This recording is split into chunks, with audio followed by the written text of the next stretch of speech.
McLeod, and welcome to the 905er. The Niagara theme park Marineland was once a landmark in the 905. Its jingle of "Everyone Loves Marineland" no doubt still sparks nostalgia if you're over a certain age. In the last decade, however, the truth of what has been happening at the park in regards to its treatment of its animals has come to light and has recast the park in a different framework. Today, Marineland is synonymous with textbook animal cruelty. The wildlife in its possession abused and forced to live in abominable conditions. We've covered this before on the podcast. A link will be in the show notes. But if you go to the park now, you'll find it is closed, a shadow of its former self. The park as it stands now makes no money. However, it is still valuable. At least the land it sits on is, if it weren't for the animals still being held there. Which brings us to today's episode. Earlier last month, Marineland asked the federal government for permission to ship 30 beluga whales to China. The Carney government refused that request, resulting in Marineland pushing back, citing the deaths of the belugas will be on the federal government's hands. St. Catharines Liberal MP Chris Bittle took issue with that and wrote his response, citing that he agreed with the minister responsible decision on the matter and questioning whether or not the animals could even survive the trip to China in the first place. He went on to describe Marineland as a, quote, a stain on Niagara's reputation defined by decades of animal cruelty, end quote. With such choice words on the matter, I wanted to discuss this further with MP Bittle to understand why the federal government is pushing back on this matter and why he thinks Marineland is still trying to stop short of the well-being of the animals in its custody. This episode is brought to you by LinkedIn. Psst, healthcare pros, word's out, and it's too good to keep quiet. Look, LinkedIn is revolutionizing job hunting, making it possible to search by specialty, shift preference, and salary. Endless scrolling is out. Whether it's a mental health therapist or dental hygienist, finding the perfect role is faster and easier than ever. Head to linkedin.com/healthcare and start your search today. Okay, thank you for Chris Bittle, MP for St. Catharines, federal MP, just to clarify, for coming on to the 905 to talk once again. Marineland, this is a story that we kind of touched upon in the past, and it's come up in recent news. MP Bittle, thank you very much for joining me today. Happy to be here, and you can just call me Chris. Well, my mom always said be polite, so we can be polite and still call me Chris. It's the House of Commons. We're commoners. We don't need very good titles. So well, this is just a lowly podcast, but the matter of Marineland is one that's kind of been a bit of thorn in this part of the 905, and in the fact of the park is clearly going out of business. I'm not going to sugarcoat it. And the question is, what do we do with the remaining wildlife on the premises? The owner said they had found a organization, I'll put it, in China who would take the surviving belugas off their hands. You, meaning the federal government, just needed to authorize the sale and let it go through. The Liberal government said, no, we're not going to, which led to a lot of outrage. You wrote an opinion piece that basically defended the Liberal government's decision on this, and you posted to Twitter. Rather than paraphrase it, I'm going to ask for you to recite it in your own words on the record here for us all to know. Well, I don't have it in front of me, but in terms of my thoughts on this, that Marineland has been a embarrassment for Niagara for a long time. It has been operating for 65 years, but societal views really started shifting. It's I don't know, funny is the wrong word to say, but funny to think about that with the movie Free Willy. documentaries like Blackfish and more investigative reporting and more scientific understanding, we understand that putting a animal like this into captivity is cruel, and there's no sugarcoating that. People can search for the drone footage and see recent drone footage of what this looks like, what it looks like in other marine parks. And back in 2019, this government passed legislation to prevent this from happening again, from understanding that this is cruel and we don't want to see it happening again, which is where we lead into the issue of the export permits. And because under the legislation, you can't transport them. My belief is that if we have whales cruelly held in captivity, the solution to whales cruelly held in captivity is not shipping them thousands of miles to be held in captivity cruelly in a country that has no animal welfare laws. There are people out there promoting solutions. Most recently, I believe it was today, the government of Nova Scotia has authorized a sanctuary. And there is an issue of money with that sanctuary. I'm not going to sugarcoat that. But the provincial government does have under its authority the Provincial Animal Welfare Services Act, or the PAWS Act, allows the government to put a lien onto the property to care for these animals. And that care can include sanctuaries or other operations. We've said in Canadian law that this is an unconscionable thing to do. I have a problem with us just covering our eyes and closing our ears and just hoping things go well in China, where there's other options and there is legislation available to ensure that taxpayers also aren't on the hook for this. This is a company that made a lot of money on cruelly housing animals, and this land is still valuable. That's the thing that Marineland doesn't want anyone to notice, that this is 1,000 acres of prime tourist land. Very valuable land, probably the most valuable undeveloped land in the Niagara region. Estimates are hundreds of millions, if not $1 billion, to sell this land. And there are many proponents, I have spoken to one of them, that wish to invest billions of dollars onto this property. So what this fundamentally becomes is now a land deal. If you get rid of those whales, the land is worth more. You can sell the land for more money. There's one group that came public that says they want to have a sanctuary on the site of the facility. I don't know if that works. I know that has gone to the Premier's office. I don't have any further details on the legitimacy and the ability to go through with that. That is an option on the table. But fundamentally, either sending them to China and selling them to China. It isn't this humanitarian decision by Marineland. It's to continue the commodification of these animals. I do want to kind of touch upon that, and the owners of Marineland, and I guess their advocates, I'll say, have kind of come after you as saying, well, fine, if the government's not going to foot the cost of shipping these animals, they're just going to die in the tanks, and now it's on you. It's you, the government is the one who's doing this harm to these animals by letting them, like, Marineland found the solution, and now you're just it's this bureaucratic rigmarole, and of course, liberal red tape is holding up the solution for these animals to be housed elsewhere. And I just want to give you a chance to respond to that one. Well, they found a solution.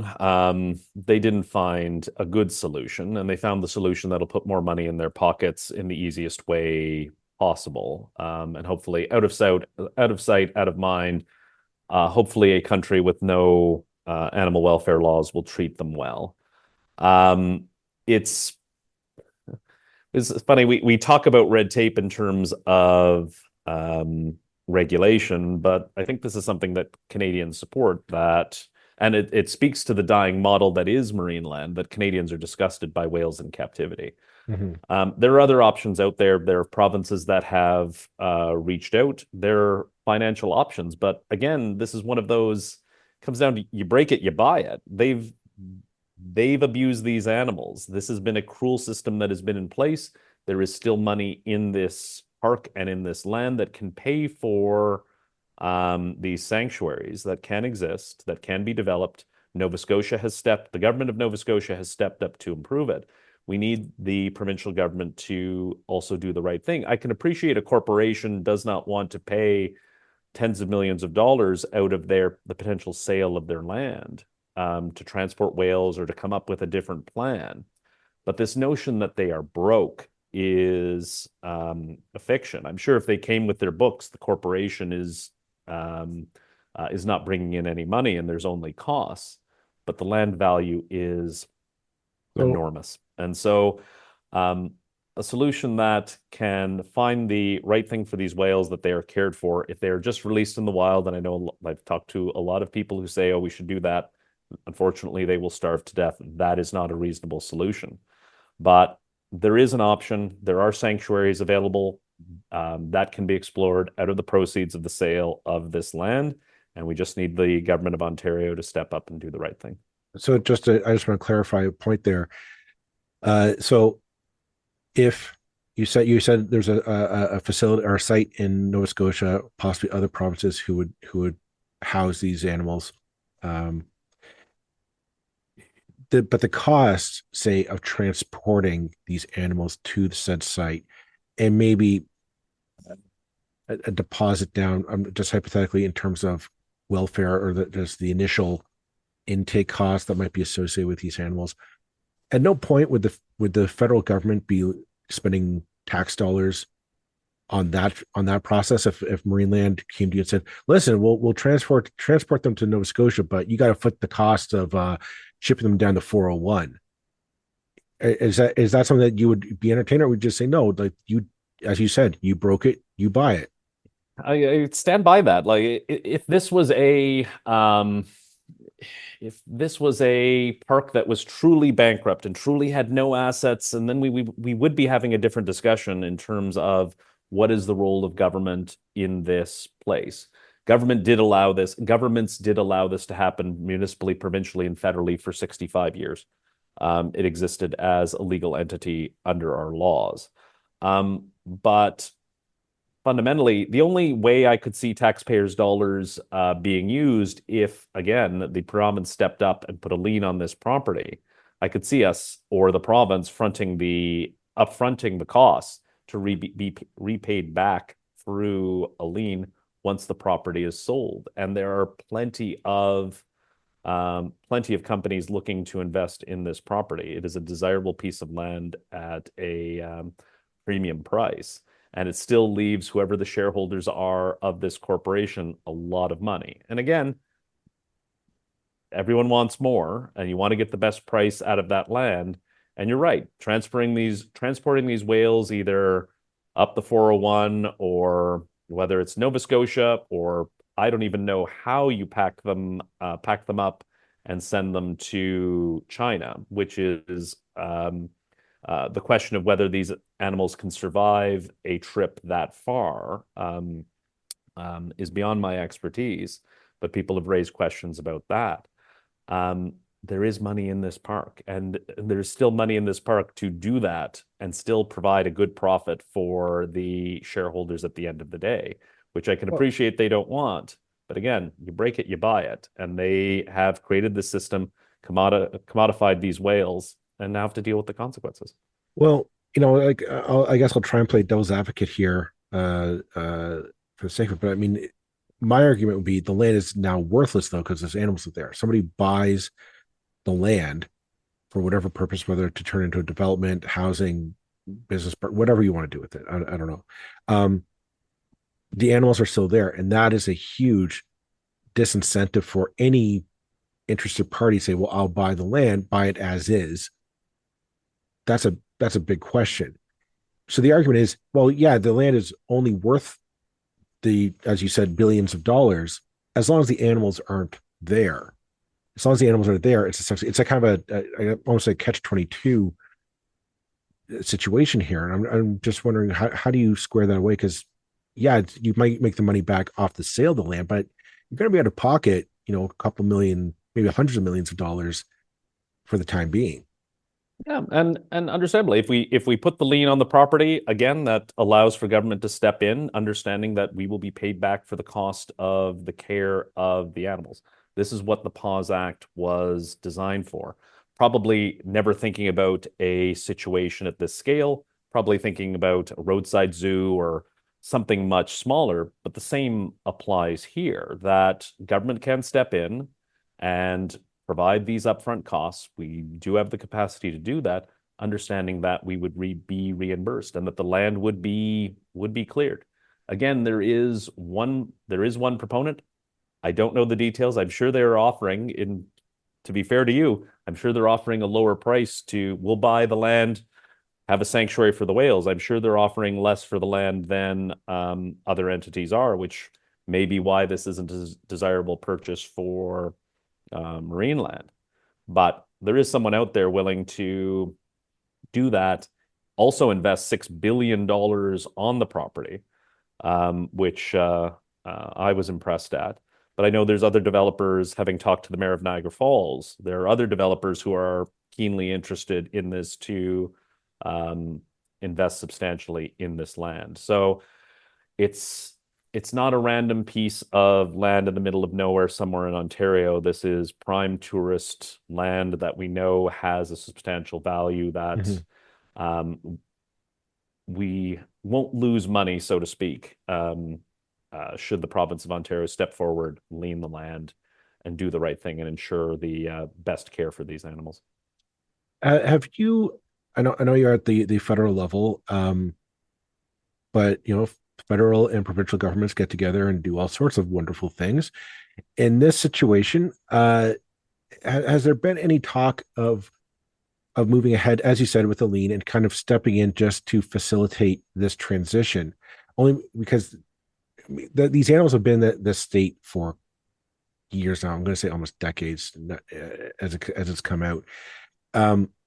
I don't know what the urgency is of the ownership, because my understanding is, from our previous episode, the ownership is now with the widow of the owner has passed away, and it's now just a circle of trustees or shareholders that now run the corporation that owns the land. And then now I'm wondering, is there? I don't think there's an urgency there necessarily to get this done, sell the land, make the profit, walk away. So this is a long-winded way of me asking, like, are you willing to step in, talk with the premier's office or the relevant minister, provincial minister, say, let's work something. Let's, to quote The Godfather, make them an offer that they cannot refuse, and just do something to save the welfare of these animals.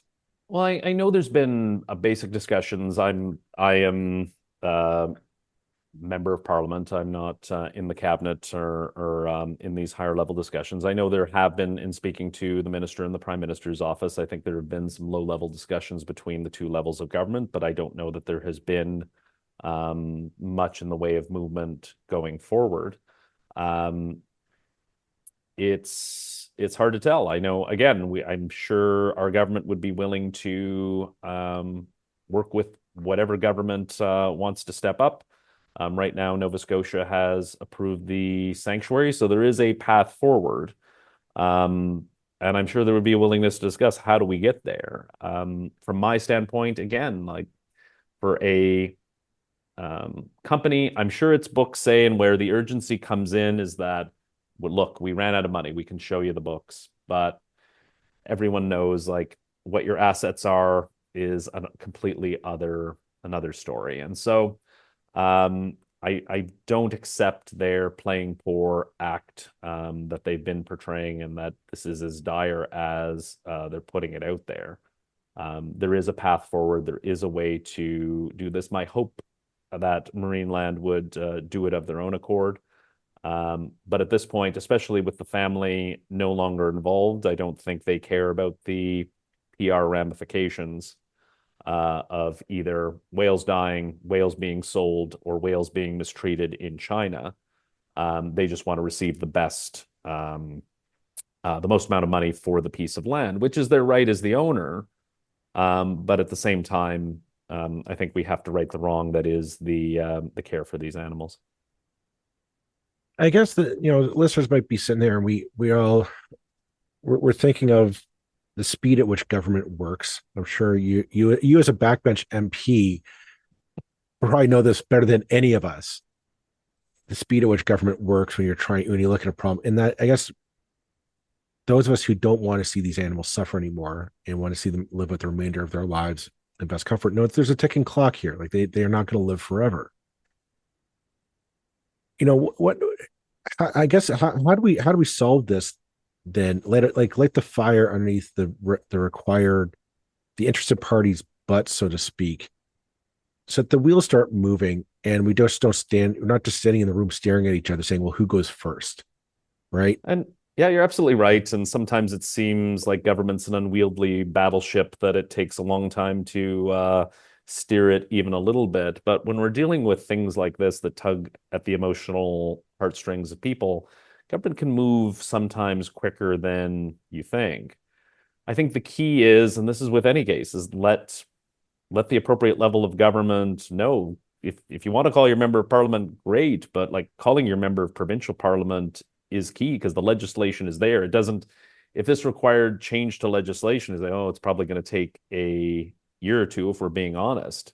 But if the legislation already exists within the Pause Act, let your member of provincial parliament know and apply that pressure. So every level of government knows that it's important to constituents because no one wants to see these whales die. People want to see them comfortable. Even the people have reached out and said, why don't you just send them to China? There is from a place of concern that in a lot of people's mind, well, better a terrible life in China than no life at all. But like that's only an option if we accept the notion that the only option that exists is a amusement park in China. There are other options available, and we can expand on that and look at other things as well.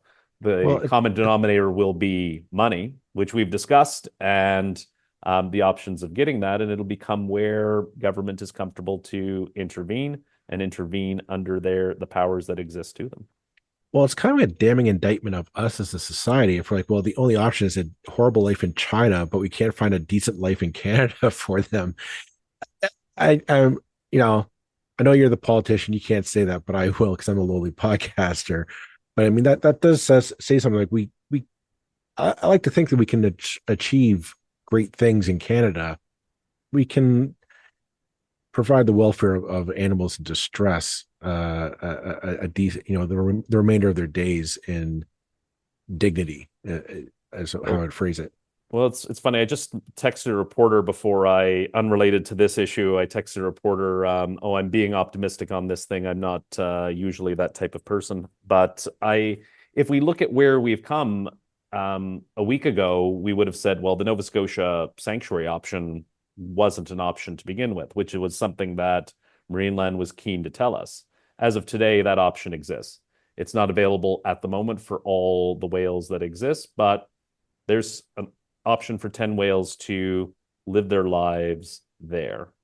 I don't know what deal at the moment. I don't know what overtures have been public or not. I know the minister has heard from other interested parties within the country.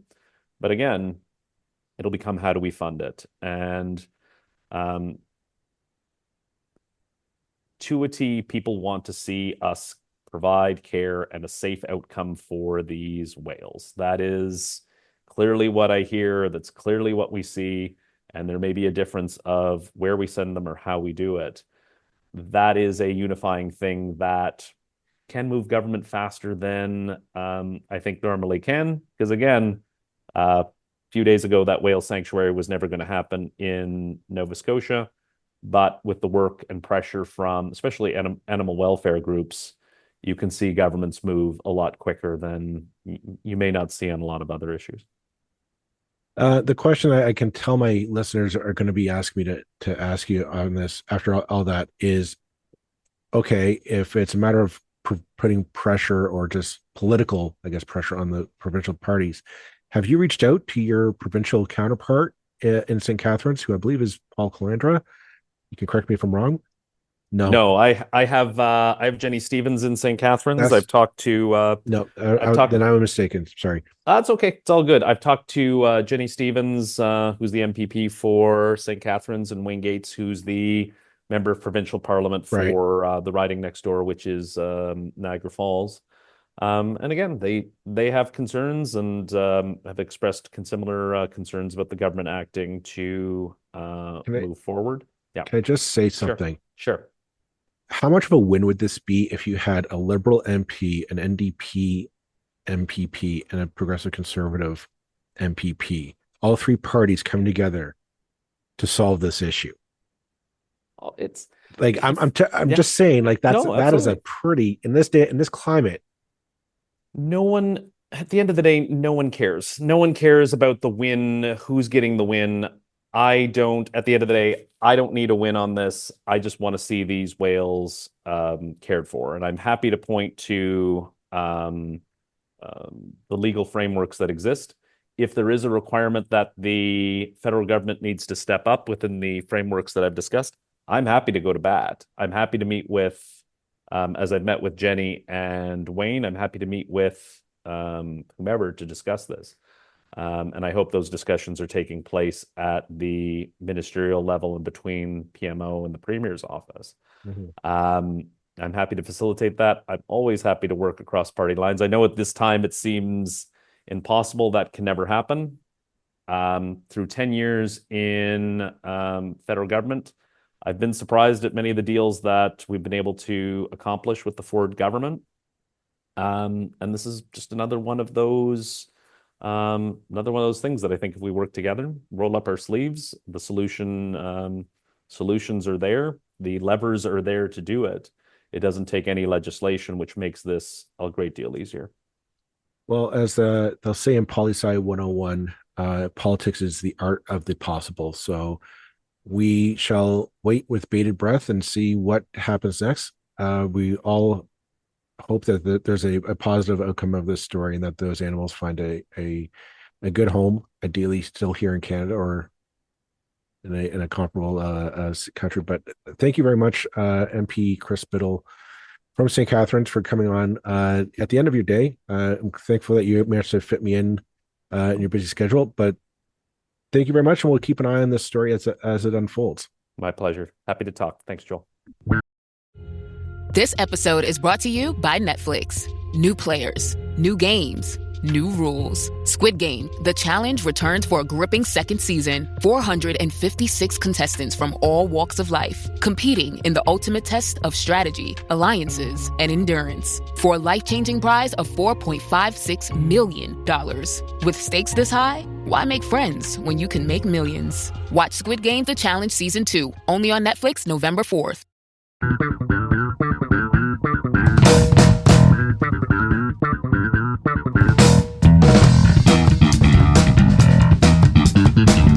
That's it for this episode of the 905er. Thank you for listening. As always, you can send us your feedback, thoughts, and concerns or ideas for future episodes to our email, info@905er.ca. We'd love to hear from you. You can help us keep the 905er going by financially supporting us through Patreon as well as PayPal. Visit us at 905er.ca and click on the support tab. As well, links are in the show notes for your convenience. Lastly, you can find us on social media. Search for _905er on Facebook, Twitter, Instagram, and LinkedIn. So long for now. See you next time.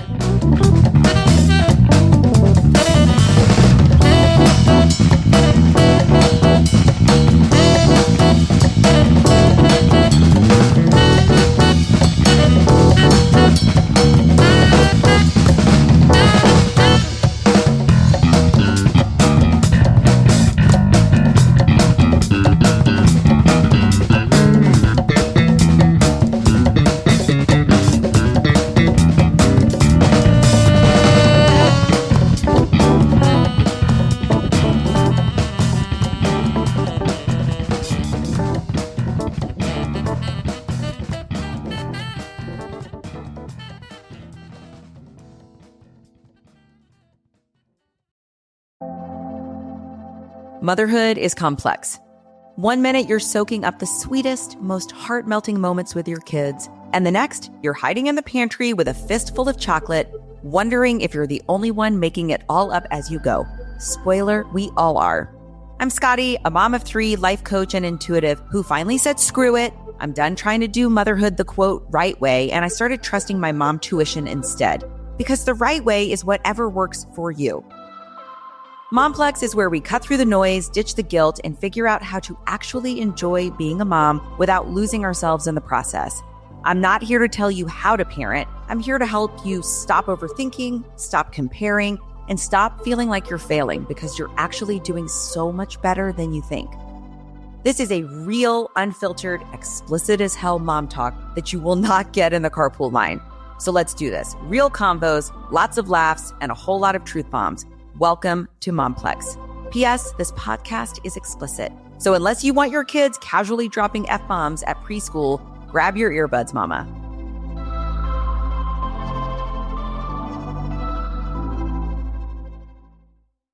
Are your poor communication skills holding you back from being the leader you know you can be?